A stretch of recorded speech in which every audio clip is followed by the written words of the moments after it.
Hey, well, hello and welcome to today's event. My name is Tom Miller. I'm Professor of Finance and inaugural holder of the Jack R. Lee Chair in Financial Institutions and Consumer Finance. And I'm the moderator for today's event. And I'd like to kick it off first by introducing Dean Graw, who just has joined us recently, and we're excited about him being here. And he'll have a few words for us, and then we'll kick off the event. All right, thanks, Tom.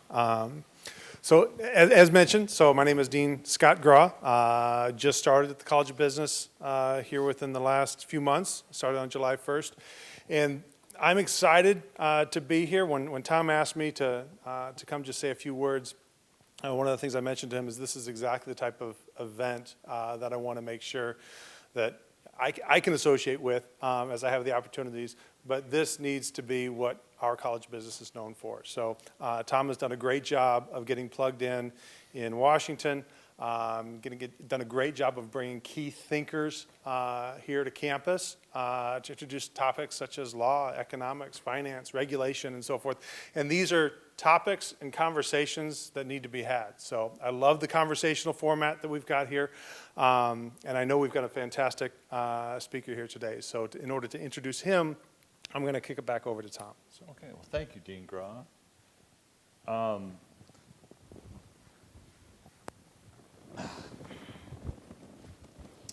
We should have tried out these chairs. Anyway, so through the lead chair, we've tried to bring distinguished speakers in on an annual basis at the intersection of law, economics, finance, and regulation. And to start, I really want to acknowledge Mr. Frank Lee, who he's a distinguished Mississippi State alum, and he's helped me plan, host, and enjoy the Lee speakers over the past decade. It's been quite some time. Last year we had two distinguished regulators, Ms. Hester Peirce of the Securities and Exchange Commission and Ms. Kathy Kraninger, a former director of the Consumer Financial Protection Bureau. Today we are delving deeply into the world of consumer credit, which in some circles is quite a contentious area. Our conversation will mostly focus on providing information to listeners so that they can learn a bit about this important area of finance. So I'll now introduce our guest and briefly list some of his many career accomplishments. So I had to jot all these down. To my left is Mr. Brian Johnson, who is now a managing director at Patomak Global Partners, which is the leading financial sector consulting headquarters, whose headquarters are blocks from the White House in Washington, D.C. He spearheads many projects in regulatory compliance and works with banks and other non-bank financial institutions. Before joining Patomak, he was a partner in a national law firm where he did private practice, all in consumer credit mostly. But also he served as deputy director of the Consumer Financial Protection Bureau, where he oversaw agencies' rulemaking, supervision, and enforcement actions. He served as the CFPB's representative of the Financial Stability Oversight Council Deputies Committee and advised them on many interagency matters. He also had several positions over the years on Capitol Hill, including he was the Chief Financial Institutions Counsel for the United States House Committee on Financial Services. He's testified before Congress many times and has been a speaker at many national events, and we're thrilled to have him here. He is actually grew up in Ohio, but he got his bachelor's degree at the University of Virginia and his JD from the University of Virginia School of Law. So it's my distinct honor and privilege to have him be here, and I've known him for years. It's terrific. I've learned much from him. Every time he talks, it's just overwhelming the amount of information he can provide us. So please join me in a hearty bulldog welcome to our guest. Thank you. Now, so here's the agenda for today, is that Brian will give us an opening comment or statement on consumer finance and financial protection for consumers, or whatever is consumer protection. And then I'll follow with some questions on the past, present, and future of this important arena in consumer credit. And then we'll have a Q&A session, of course, with live participants, and anybody from online will text Bo, And I'd like to, before we start, I would like to acknowledge Bo Brunson for being here and helping us. And we wouldn't ever be able to do this without our help with Teresa Howell and Wilma Peterson, who just do a fantastic job for us. And it's just automatic. All I have to do is show up, and off we go. And there's a lot that they do. So thank you, everybody. So Brian, I'll turn the floor over to you. Well, thanks, Tom, and thank you, everybody, for being here. I'm honored by the invitation. It's been a wonderful trip here, and hopefully this will be an illuminating conversation. To the extent it's not, it's all on me. But you've been a thought leader, Tom, in this area, and a resource for so many folks in Washington, D.C. who are grappling with the thornier, ins and outs of consumer finance, law, and policy. And so I've been, grateful to call you a friend and rely on you for your thinking on issues that I've grappled with in DC. So thanks so much. It's an honor to be here. I thought I'd start off in terms of the topic of introduction. You mentioned that I worked at an agency called the Consumer Financial Protection Bureau. The newest financial regulator in the country was created by the Dodd-Frank Act in the wake of the financial crisis. But in many ways, the fault line in terms of agreement or disagreement about what the agency's doing or what's happening in consumer financial regulation really has to do with what is the meaning of consumer financial protection. And you might think that the best place to start would be to go to the Dodd-Frank Act, the law that created the bureau called the Consumer Financial Protection Bureau, for a definition of what is consumer protection, but you won't find a definition there. And so in many ways, I think the lens through which to understand the policy debates that continue to roil around the CFPB, it's the four-letter acronym for the agency, and what it's doing and whether or not somebody believes that what they're doing is the greatest thing in the world or the worst thing in the world. I found there's no middle ground opinion about the CFPB or its policy. It really depends on who's sitting in the director's chair, what the administration is. But the fault line is that because there's no agreed upon definition of what consumer protection actually means, folks on the Hill, folks at agencies, folks who are financial institutions subject to regulation, press, et cetera, oftentimes I find talk past one another because you're speaking about two different definitions, but there's never a meeting of the mind on what consumer protection actually means. And so as you're evaluating a policy or a statement that might come out of the CFPB, you may conclude, oh, that sounds great. And somebody just might as equally conclude, this is a really bad thing that's happening and this is terrible precedent that's being established. And it's because nobody knows what or will agree upon what consumer protection means. So I'll offer at least a framework for evaluating what is or is not consumer protection, and will freely admit that there's folks who agree or disagree. I think depending on what side of the aisle you're in Congress or how you think about these issues more generally. But traditionally and historically, when you think of consumer protection, the government has intervened in markets in one of three ways. And I'll say that I think there's large agreement among everybody about two of the ways in which the government might intervene on behalf of consumers in the marketplace. And there's strong disagreement about the third prong of that definition. So I'll talk about those three prongs.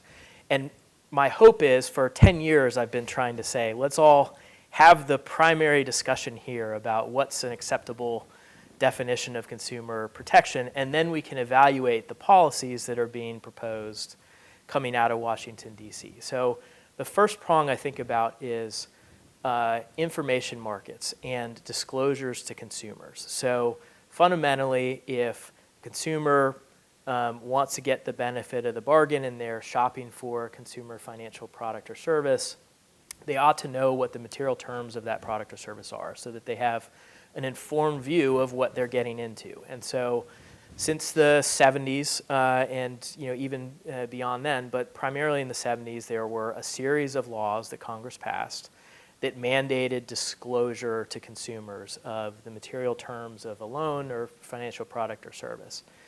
And I think there's broad agreement about the utility of that type of approach. Now, there's disagreement on the contours about how much disclosure is appropriate, the form of disclosure, the timing of disclosure. Now that we're in the digital age, do 1970s era, disclosures at the closing table when you're trying to get a mortgage make sense anymore? Are dynamic digital disclosures maybe a better way to reach consumers in real time at the point of decision to inform them about the material aspects of a financial product or service? But by and large, because there's a cost to acquiring information in an information market that supports a consumer's decision-making process in whether to obtain a financial product or service, I think there's a generally agreed upon role for government to reinforce the provision of necessary information so that consumers understand what they're doing. The second prong would be market conduct, and that's the actions taken by providers of financial products and services, and the intent there is to regulate market conduct for the protection of consumers. So to ensure that an informed consumer, again, gets the benefit of the bargain if they're signing up for a credit card or opening a deposit account or obtaining a mortgage, is to prevent really fraud in the marketplace or deception that occurs in the marketing of a product so that a consumer thinks they're getting one thing and lo and behold, they actually get something else. And combating that type of fraud in the marketplace or discrimination in the marketplace, which would deprive a consumer of the opportunity to participate and obtain a product or service, again, I think is broadly agreed upon on all sides. Now, again, there's debate about what type of conduct falls into that general category, how the agencies might go about combating, deception or fraud in the marketplace, how they're communicating the expectations, et cetera. And so there is, I think, reasonable debate about that prong. But generally, I think, agreement about the propriety of government enforcing the law and regulating market conduct. The third prong is where I think all of the real disagreement occurs. And again, unless I think we've defined all three prongs and there's an agreement about whether or not the third prong is or is not part of consumer protection, I think that's where the misalignment comes for purposes of debate. And the third prong is what I call product design, which is the government deciding what features of a product can or can't be offered in the marketplace. And there the fault line is who ought to decide what products are available in the marketplace. Is the consumer sovereign, where their preferences prevail in the marketplace, and providers are free to offer new products with various features, and depending on the response from the consumers and the demand for the product, either they're successful or they're not successful over time, and innovation occurs. Or ought the government, in the place of the consumer, start deciding what features can be included in existing financial products or services, or serving as a clearing function to effectively decide what the new products may be or may not be, and what's plain vanilla and what's not plain vanilla. So there, I think there's strong disagreement, and I won't hide my cards. I've argued strongly that that third prong should not be considered a reasonable part of consumer protection. I think the marketplace and consumers ought to be the ones who decide what products and services ultimately survive in a competitive process in a free market. Part of what came out of Dodd-Frank is the idea, as Dodd-Frank was being debated in the wake of the financial crisis and mortgage underwriting practices, that the government should be in the business of defining what is a plain vanilla mortgage, for instance, and requiring affirmatively that providers provide that plain vanilla government-approved and structured mortgage in the marketplace. Ultimately, what happened was that provision fell by the wayside, but a version that's very close to it prevailed, which is Title 14 of Dodd-Frank, the ability to repay and qualified mortgage rule, where the government ultimately didn't say you must provide this product, but it said you have legal liability for offering any product that doesn't meet the design that we're designing for a safe harbor from liability.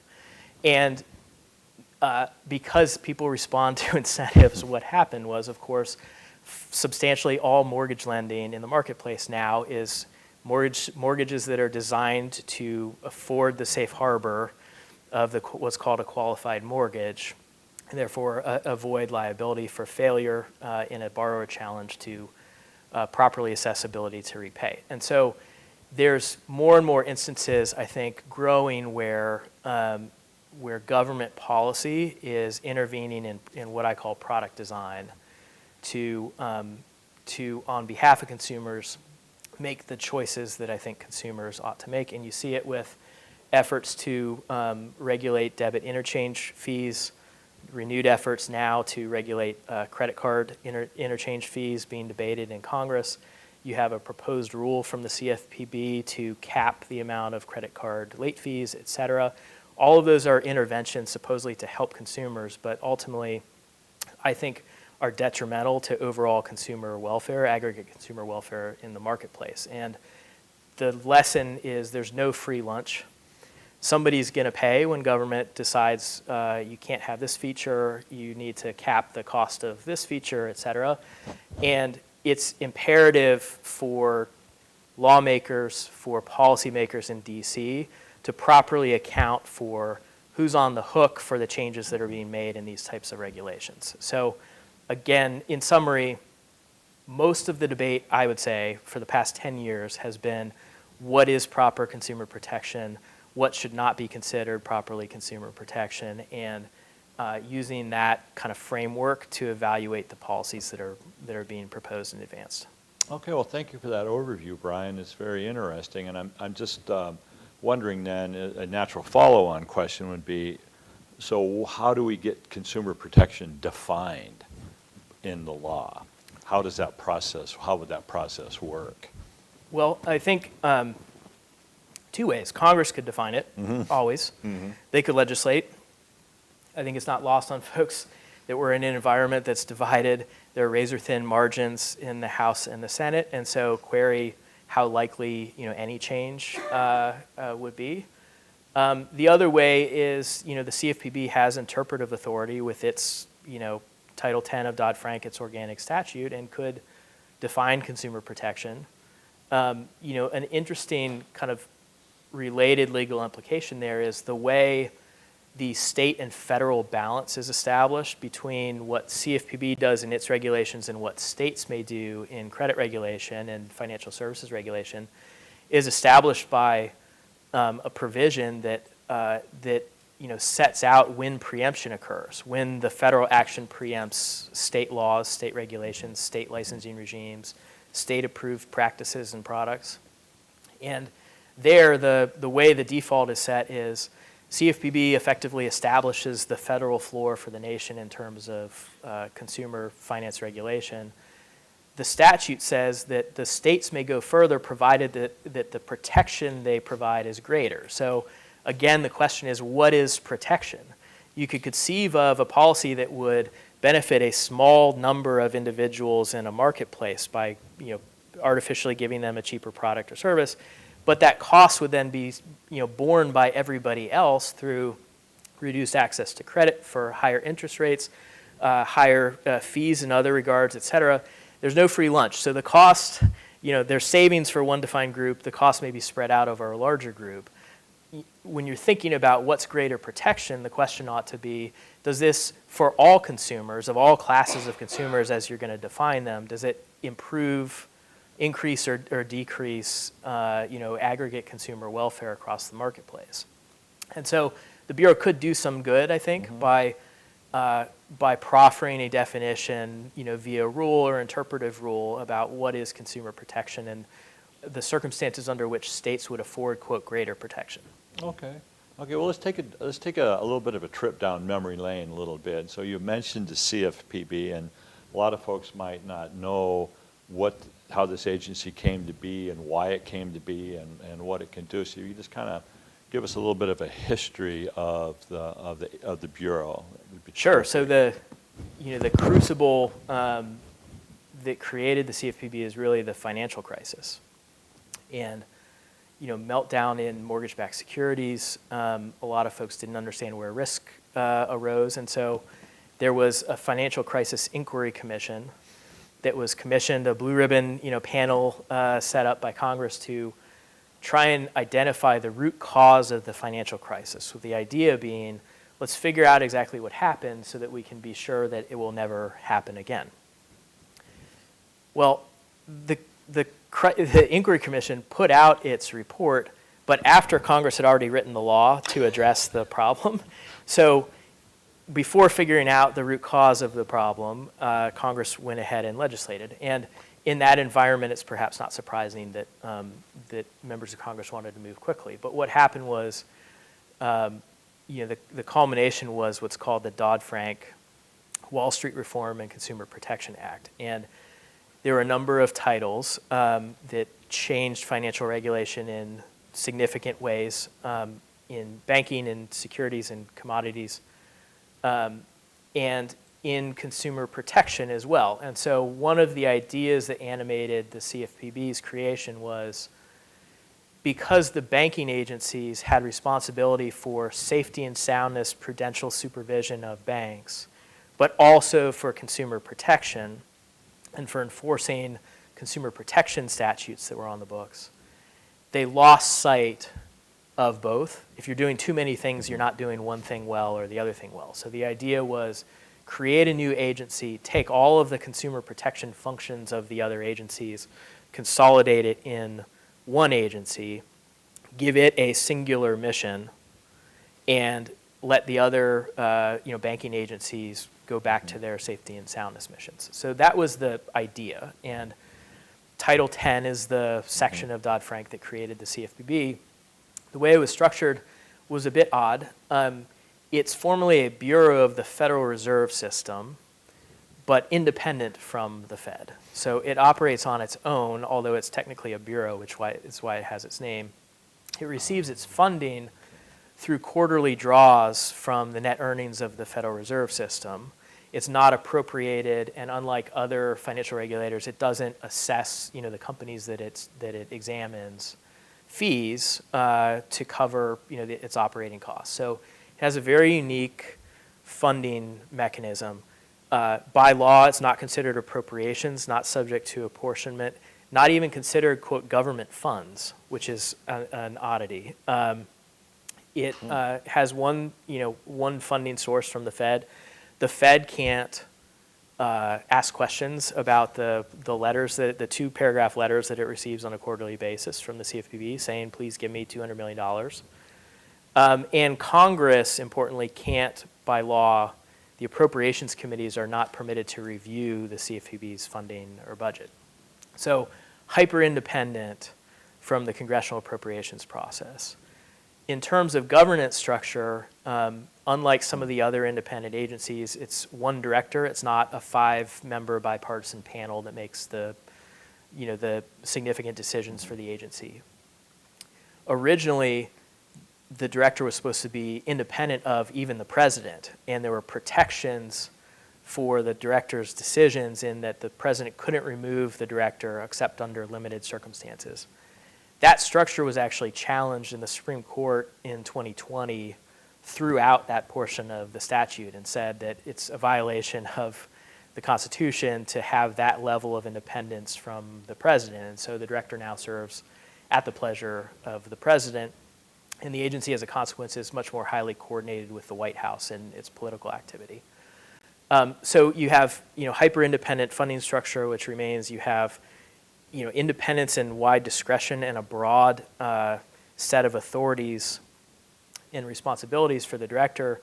The authorities that were pulled away from the other agencies are essentially 18 enumerated consumer financial protection laws that have long been on the books by now.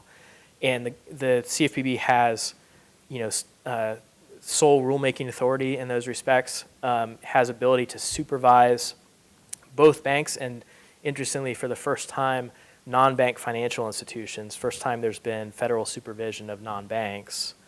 So that was a new authority granted. And then a new authority given to the Bureau that nobody else had before was the ability to prohibit so-called abusive acts or practices.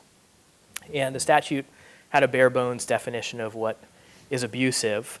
But there are terms in there that are subject to interpretation, like material, for instance. What's material?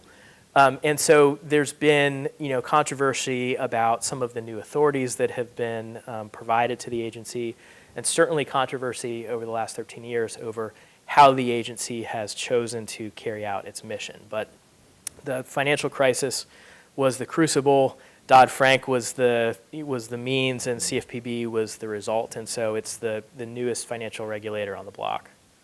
Okay, so can you just tell us a little bit about your experiences when you were this is in the past, when you were at the CFPB as deputy director? What did you do on a daily basis? How did things run, et cetera? So the agency has, I'd say, maybe 4 key activities. One is it has a consumer education function. So there's programming to push out financial literacy material to consumers. It writes rules, and so a major function there is trying to manage the rulemaking pipeline, determining strategically, where you have the capacity to write rules, whether to impose new obligations or roll back existing obligations. And then there's the supervision function, and then the enforcement function, which is the attorneys within the agency who bring enforcement actions, issue civil investigative demands, which are subpoenas, and then, if necessary, go to court to sue companies for violations of law. And so as the number 2 there, the way I would characterize my responsibilities were I helped establish the strategic direction from a policy perspective for the agency. Where should we be spending our time? What are the important issues, et cetera, and advising the director in that regard. And then also managing from the director's office the rulemaking process, the supervision and enforcement processes to make sure they're consistent with, for instance, what the director believes to be important, the priorities of the director consistent with the law, and making sure that we're following procedure in carrying out the agency's responsibilities. Okay, well, let's kind of get into the present a little bit. I've heard you talk in the past about how the CFPB has a rulemaking procedure like other agencies, but also the CFPB has been known to, I guess for lack of a better phrase, give nudges to financial institutions on how they expect firms to operate. And can you kind of distinguish the two ways that the Bureau could influence financial institutions?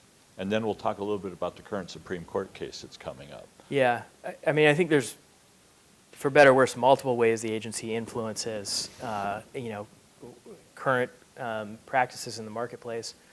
The formal way that the agency, by law, that Congress has established under the Administrative Procedure Act, is supposed to change expectations and obligations and responsibilities in the market is by writing rules that are consistent with the underlying law, which explain very clearly what is prohibited, what is encouraged, what may or may not take place. And there's a formal process for engaging in those rulemakings, in the legislative rulemaking process. Among other things, you have to put out a draft rule for notice and comment. So the public needs to be advised of what it is you're proposing and given a meaningful opportunity to submit comments. Then the agency has to take those comments back, really grapple with them, address the concerns that are raised, and come out with a formal rule. That process takes a long time, necessarily so, and I think appropriately so. It's an involved process. It's a big use of agency resources to do. So as you might expect, there's an incentive sometimes for agencies to cut corners, and rather than engage in that elaborate process, which can take anywhere from a year to 18 months minimum, can say, well, let's just set out some guidelines, we'll issue some guidance that falls short of a formal rulemaking process. And by law, the guidance, the statements made by the agency cannot have the force or effect of law. They cannot bind people. But everybody knows or has caught on that agencies sometimes say things and say, we're not going through a full rulemaking process, but here's what we really expect. And the concern that's raised there is, from a rule of law perspective, how are you setting, clear rules of the road for everybody to operate in, and who has the capacity to parse blog posts and speeches and guidance documents that the agency's putting out to sort through what's important and what's not important, and what ought we really pay attention to. What are they alluding to here? I'm a consultant now, so I say, like, part of my job is helping people figure that out. Mm-hmm. But it would be far easier if agencies were disciplined in how they were issuing, real guidance that's beneficial and helpful to the marketplace, as opposed to, legislative rules that are meant to change behavior. There is a role for agency guidance, which is to clear up ambiguity in the marketplace, to help folks identify what they should be doing.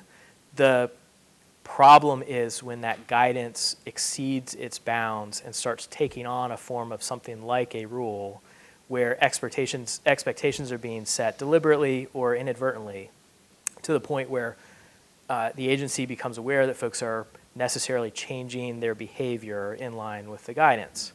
And that, I think, is a problem.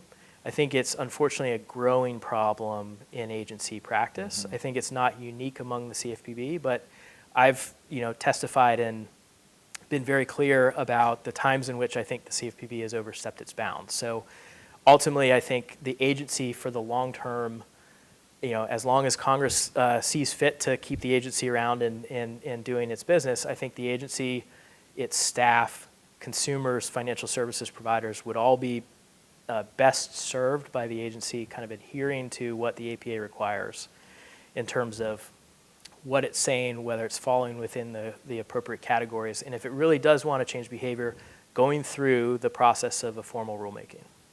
Okay, great. Let's shift gears a little bit. Next week, the Supreme Court is going to hear oral arguments concerning a case brought by the CFPB in an appeal to the Fifth Circuit.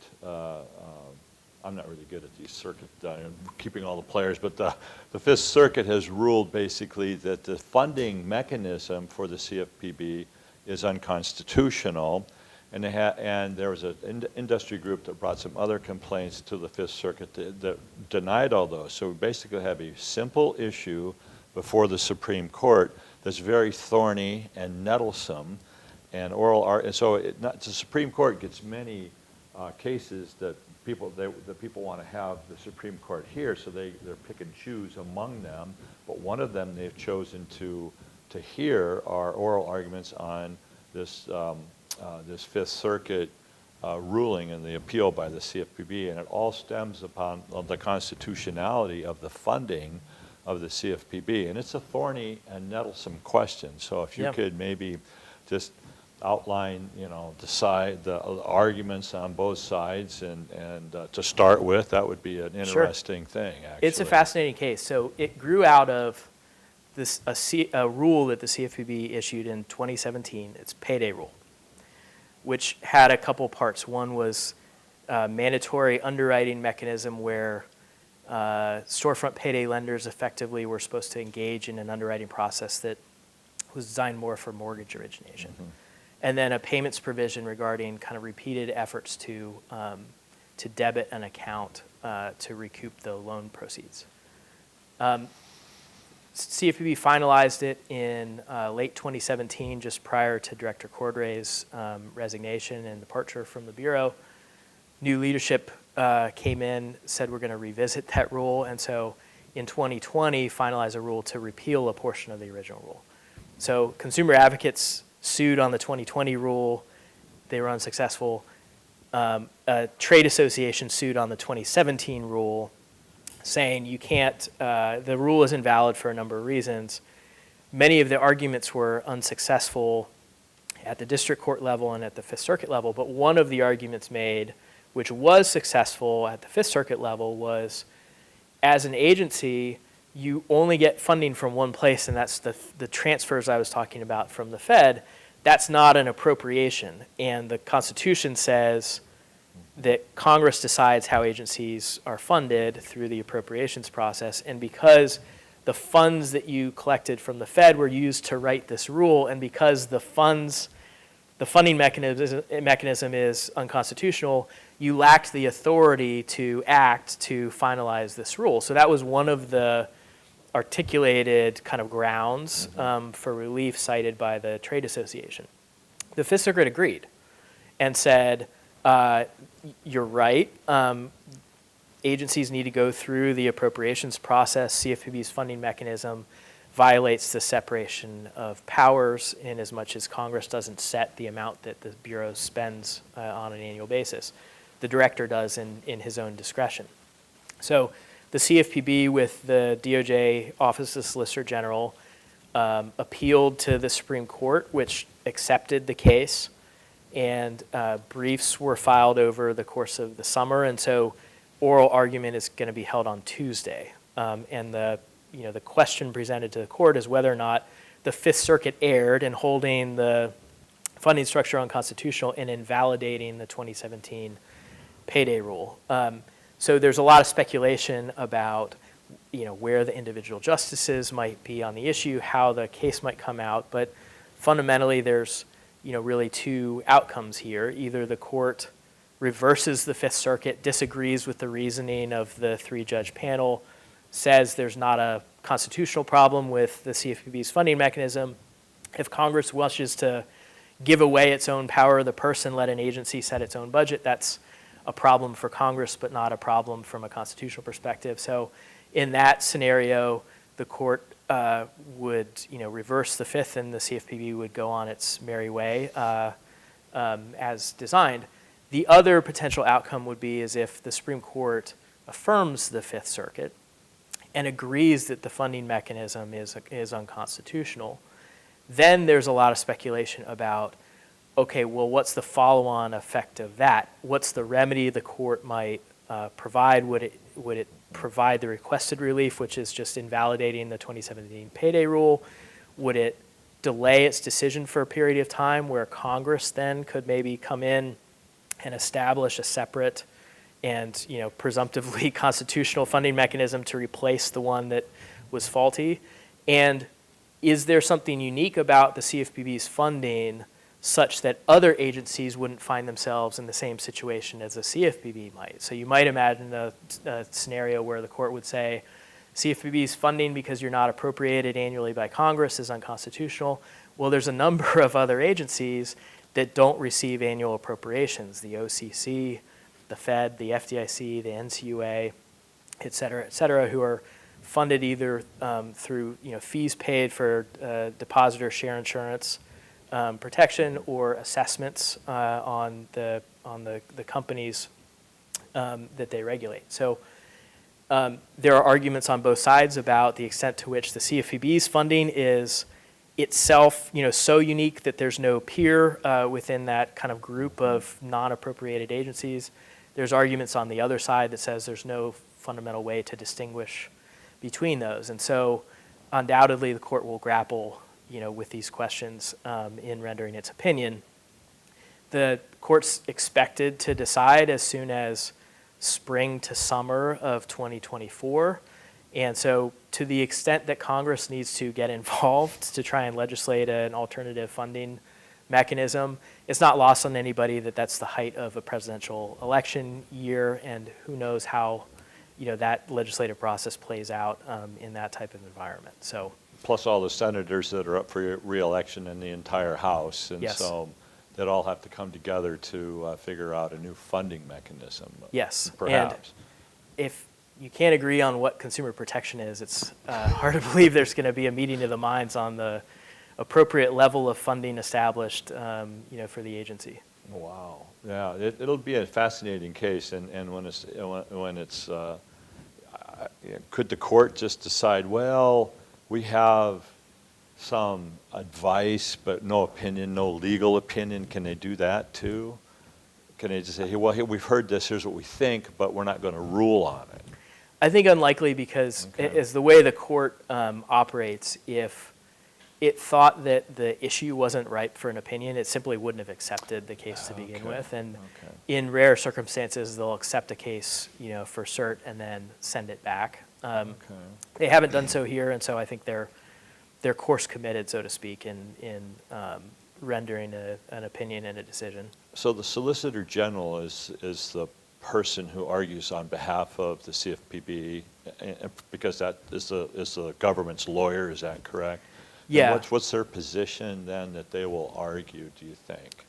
So interestingly, the CFPB has independent litigating authority up through the circuit court level, but Congress did not provide it with independent litigating authority to the Supreme Court, and so the CFPB has to join with the Department of Justice and the officer of the Solicitor General's office in Supreme Court cases. And so there's, having been through the 2020 version of the Supreme Court constitutionality challenge to the CFPB, there's a bit of a delicate dance there in terms of aligning the Department of Justice's view of the case with the agency's, agency director's view of the case.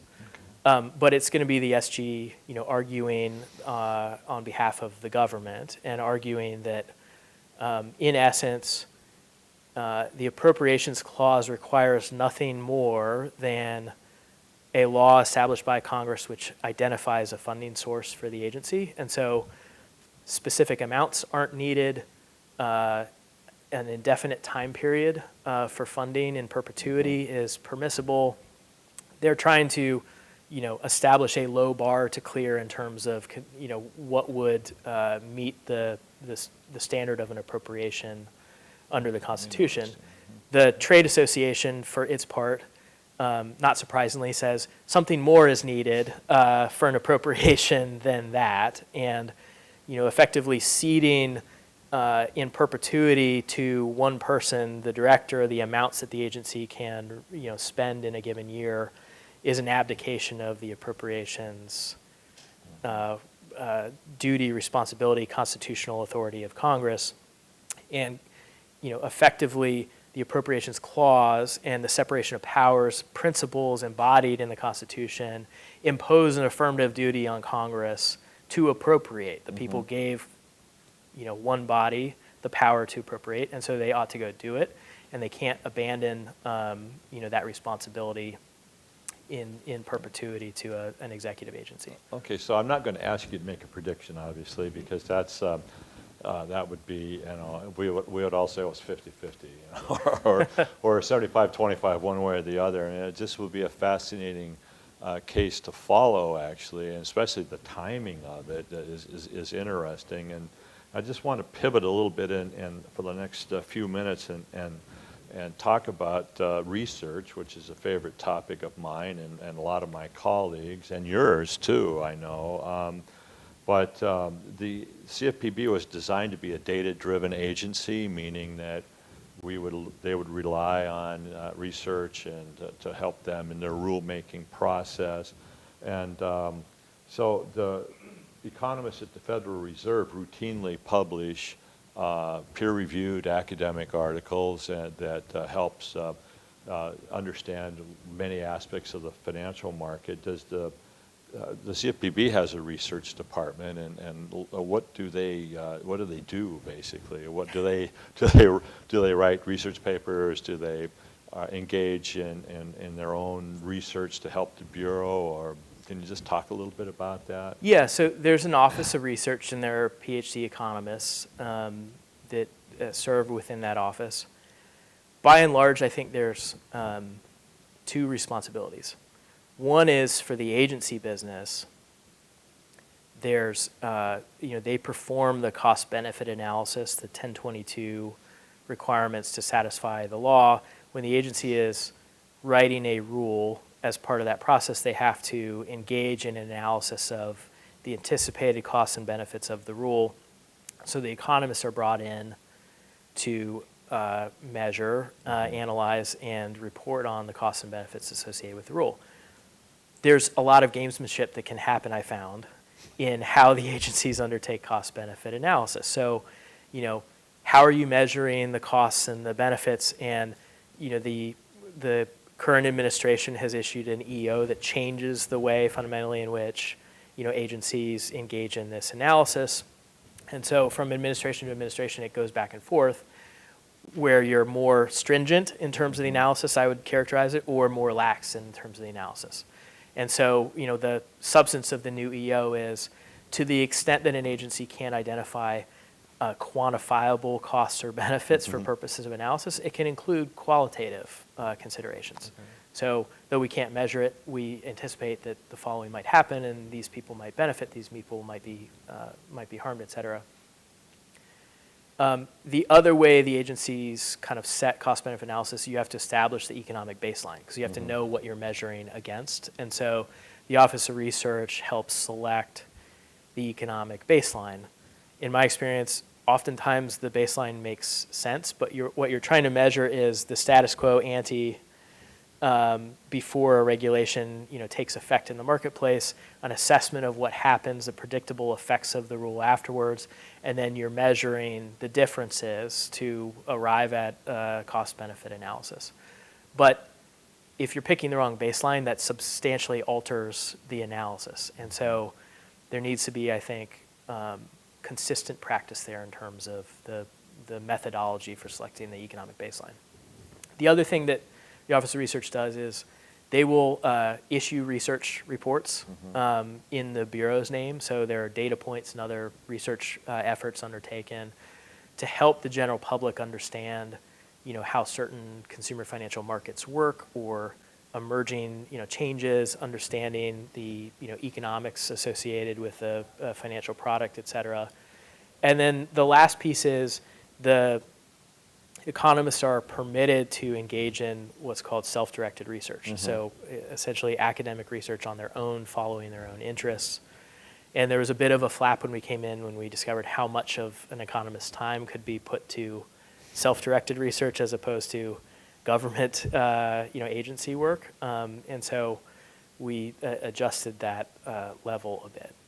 But recognize that it's in the economist, recruiting process, which is highly structured. It's an important element from a recruitment perspective because, economists make their bones on the research they're publishing, right? So that's right. They need to be able to continue to research and publish on their own to some extent. So at the Federal Reserve System, for example, I believe the economists have 40% of their time that they can devote to studying whatever they want. Yeah. But I thought at the CFPB it was 60% or something like that, a bigger number. It depends on what has changed, if any, after I left. But I think the original amount was more than that, and we adjusted it so it was less than maybe the Fed. Maybe it's on par now. Oh, okay. Yeah. Okay. So I know that one of the things that you were actively doing when I was had my brief stint on the Academic Research Council at the CFPB, was you were engaged in trying to get data out to academics. And can you tell us a little bit about that process? Is it possible for just academics running around on the street to get data from the CFPB? Because I know they have hordes and hordes of data. I mean, for research purposes, as you know far better than I, data is expensive. Yeah. To get it, to obtain it is very expensive. The CFPB maintains several huge databases. One on credit cards, Consumer Credit Panel, one on mortgages called the National Mortgage Database, where it has continuous feeds and manages that database. It also, through regulatory processes, maintains other types of databases, like through the Home Mortgage Disclosure Act. It keeps a loan application registry on a national level and releases that from time to time. The concerns I had at the time was that the public didn't appreciate what data was being collected, what protections from a personal identifiable information perspective and privacy perspective were associated with those collections, how once obtained the data was being used. Was it being used for a research purpose and then repurposed internally within the agency for enforcement activity, for instance? And so we issued a big paper called Data Sources and Uses that sought to bring greater transparency to what it is the CFPB is collecting and not collecting, how it's using the information, how it can be repurposed, and what of that information is available for research purposes. So I generally agree with you that more transparency is better, and to the extent that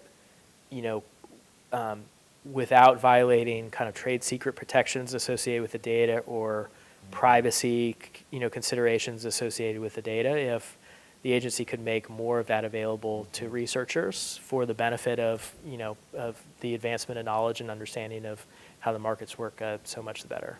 Yeah, I agree with you, and I appreciated your efforts to do that, and we'll just keep pressing to see if we can get more data, because data is the lifeblood of academics. For empirical academics, we just need the good, solid data. So that actually is roughly the end of our conversation. But I want to thank Brian for, I just learned so much from him every time I talked to him, and I was really pleased. But we would like to take some questions from the floor. Sure. If there are any, we have time for that. Todd has a question. You have to use the mic there. Yep.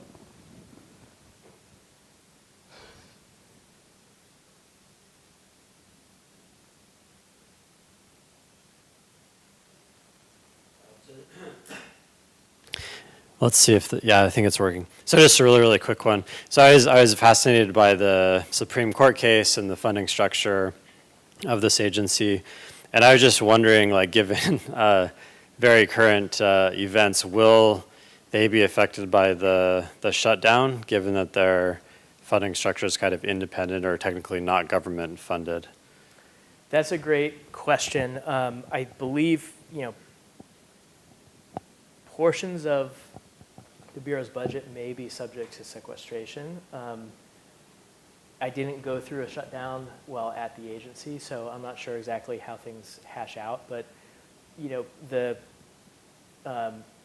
for most departments and agencies that are subject to appropriations, the shutdown is a shutdown, and the agencies have to make a determination about, which employees are essential employees for purposes of continuing critical, government functions, and the rest tend to be furloughed. I went through a shutdown on Capitol Hill. I was furloughed for, a week or two, took a vacation, came back, and lo and behold, got all my back pay. So it depends on kind of how long these types of budget impasses go in terms of what the effect is.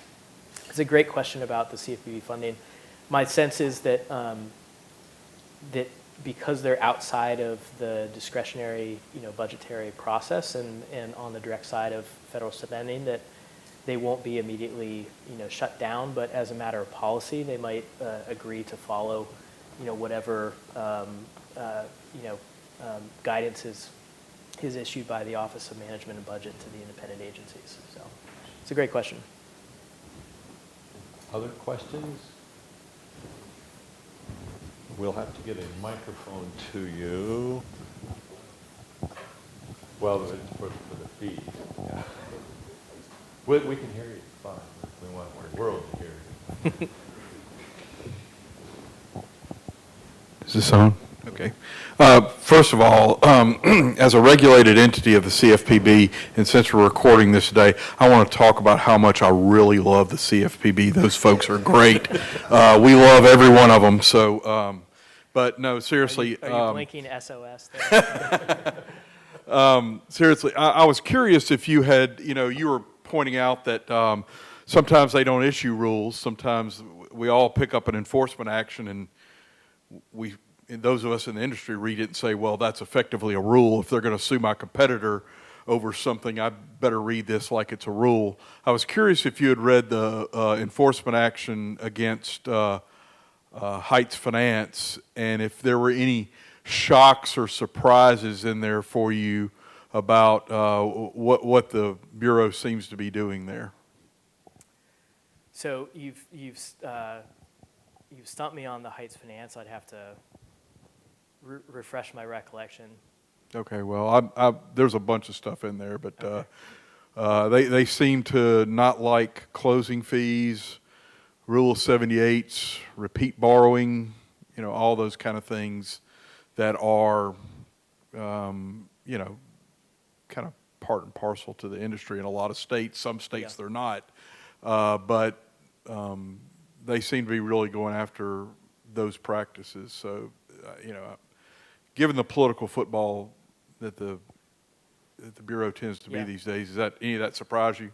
Well, I mean, it's a perennial concern and something that we try to address when I was there, which is, the mantra in the Bureau's early years, I'll put it that way, was regulation by enforcement, which is the phenomenon you're discussing, which is articulating policy in the press release associated with the negotiated consent order, where a judge, a trier of fact, hasn't found facts in a case.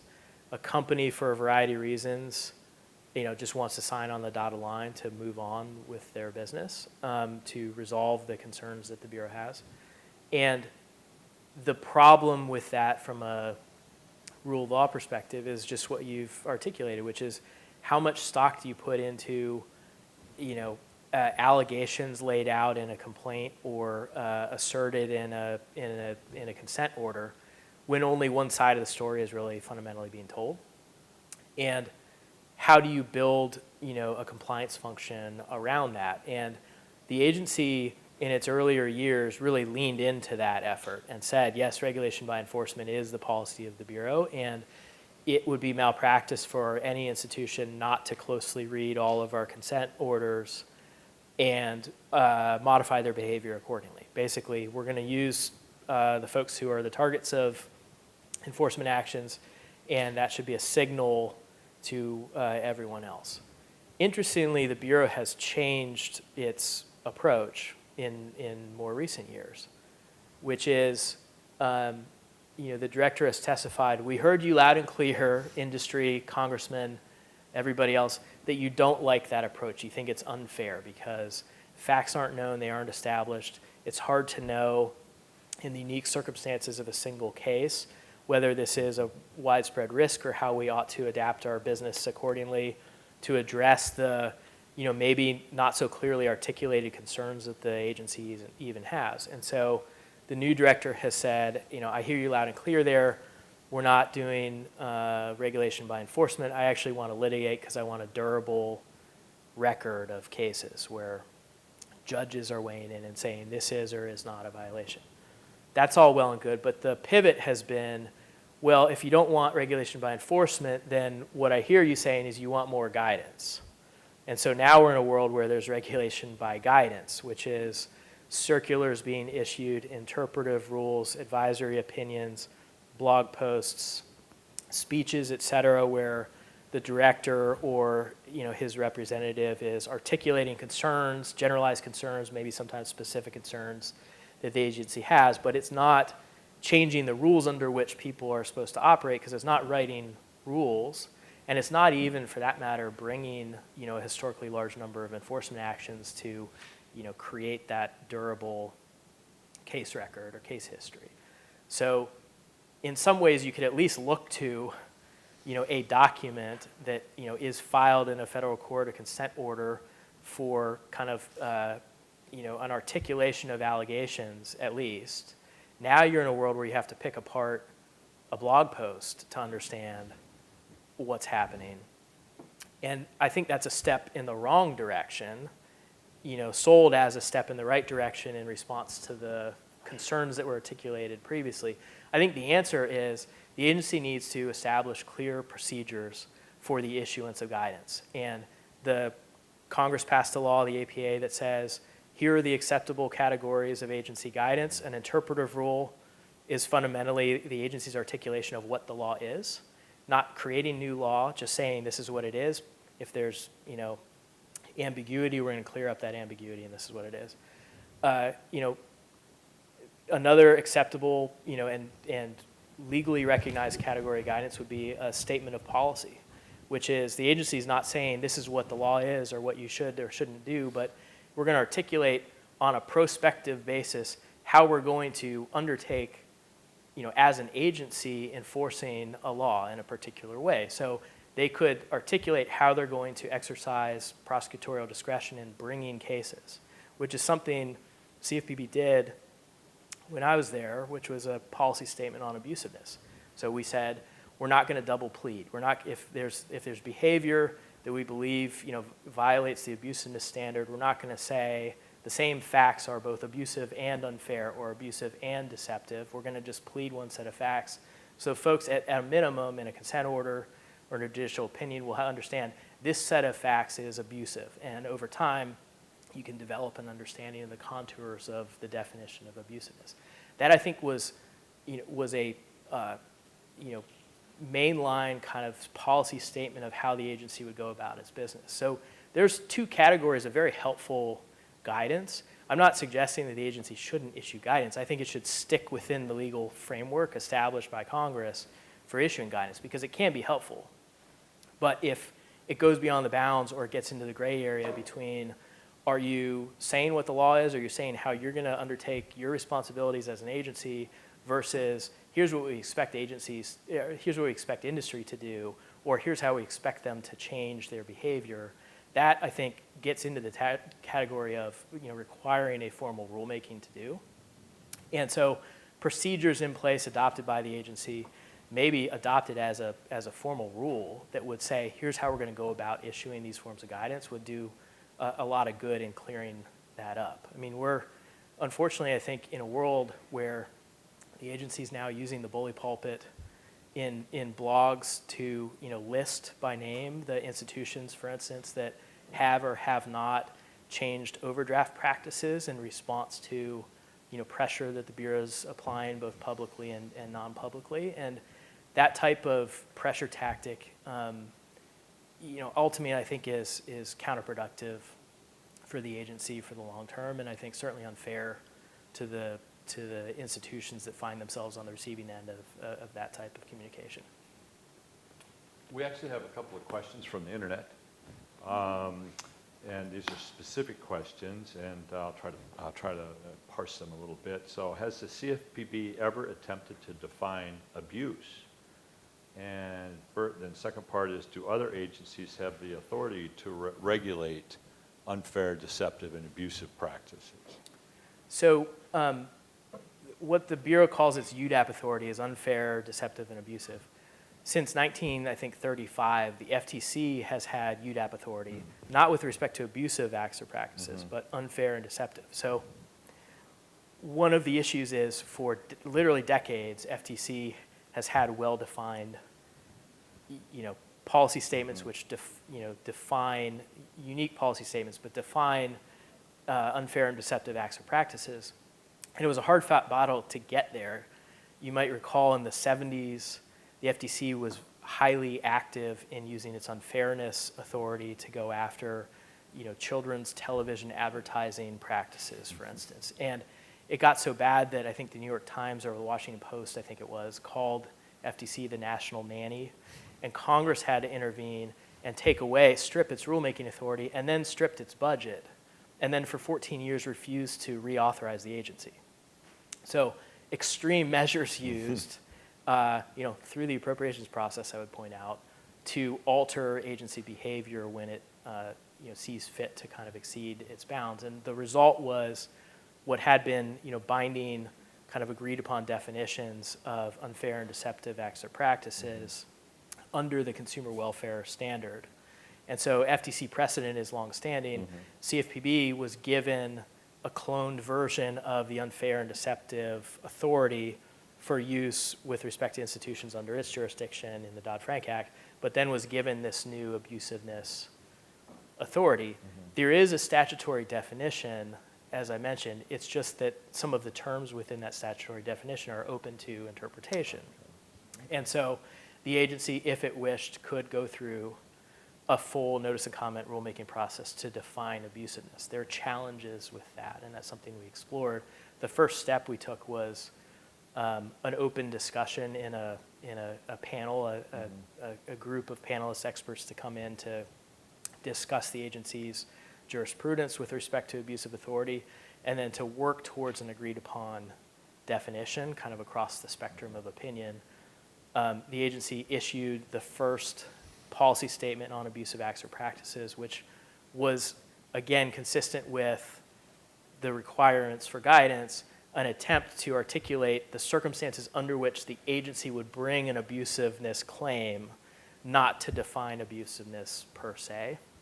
And so the agency under new leadership has rescinded the old abusiveness policy statement and replaced it with a new abusiveness policy statement. I guess I would say my main takeaway from it is it's an effort to bridge the divide by kind of couching it as here's how we're going to bring abusiveness claims, but also to consolidate existing case law and try and develop a coherent framework for how to think about it. I think it ultimately doesn't succeed, but I give the agency credit for trying. I think the only way to bring stability to the agency's use of UDAP authority and specifically abusiveness is to ultimately write a rule, formal rulemaking to define it. Because think about from a compliance perspective, what's an abusive act or practice. If beauty's in the eye of the beholder, you never know what to do or how far to go or what resources to divert from your business to your compliance function to try and account for kind of all of the many variations. And the risk I see is the definition today is so capacious that abusiveness risks swallowing unfairness and deception as workable concepts. And from an enforcement perspective, it's so easy to couch an observed action in UDAP authority that it's almost as if the other 18 enumerated statutes are more difficult to prove than UDAP, and so the penalties involved with the UDAP violation, the capacious definition, I think creates a strong incentive for the agency to think through UDAP first and only afterwards go to the other statutes. And Congress established separate authorities for a reason, and I think that it can't be used as a catch-all that is the rule that swallows everything else in consumer finance. Okay, great. Well, with that, I think we have reached the end of our time, our official time. We have like off the clock time where we'll mill around and have punch and cookies and that type of thing, and you're free to talk to Brian. Well, I want to thank everybody for taking an hour out of their day to come and sit with us and listen to this conversation about consumer protection, whatever that might be, So, but anyway, thank you so much again, Brian.